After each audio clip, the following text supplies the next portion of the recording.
إليك درسًا حول كيفية التعبير عن الشكر باللغة الإسبانية وكيفية الرد على الشكر. يجب عليك أولًا أن تعرف كيفية قول شكرًا ومن ثم كيفية الرد على هذا الشكر بلطف وأدب. الجزء 1: كيفية التعبير عن الشكر. Gracias. هذا هو أبسط وأكثر كلمة تستخدم للشكر في اللغة الإسبانية. تستخدم لتقدير الخدمات أو الهدايا أو المساعدة. Gracias. Muchas gracias. تعني شكراً جزيلاً وتستخدم لتعبير الامتنان العميق.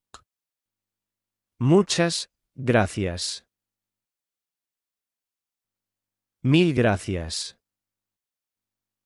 تعني ألف شكر وتستخدم بشكل مشابه شكراً جزيلاً لتوضيح امتنان كبير. Mil gracias. Te agradezco mucho. تعني أشكرك كثيراً وتستخدم للتعبير عن شكرك بشكل أكثر شخصية. Te agradezco mucho. Estoy agradecido. تعني أنا ممتن وتستخدم للتعبير عن امتنانك. Estoy agradecido. الجزء 2: كيفية الرد على الشكر. De nada. تعني على الرحب والسعة، وهي الطريقة الأكثر شيوعاً للرد على الشكر في اللغة الإسبانية. De nada. No hay de qué. تعني لا داعي للشكر. No hay de qué. Es un placer ayudar.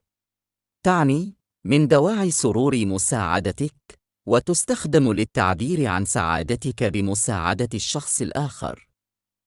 Es un placer ayudar.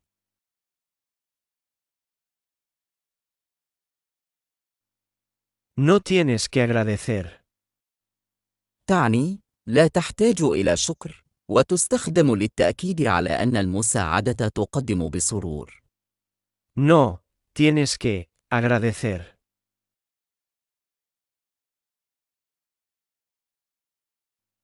Estoy a tu disposición.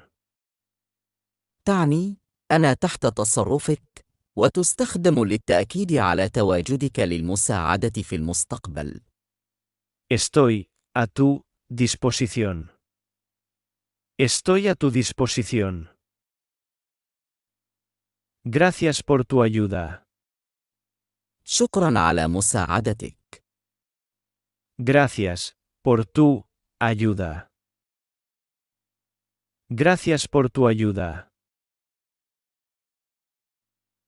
De nada, estoy a tu disposición. على الرحب والسعة، أنا تحت تصرفك. De nada, estoy a tu disposición. Muchas gracias por el regalo. شكراً جزيلاً على الهدية. Muchas gracias por el regalo.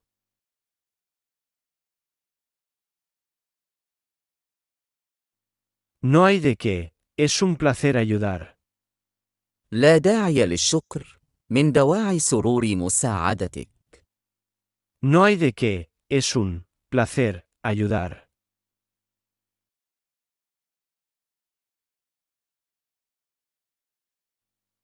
تذكر أن الامتنان والشكر جزء مهم من التواصل الاجتماعي في الثقافة الإسبانية، والتعبير عنهما بشكل صحيح يظهر تقديرك واحترامك للآخرين.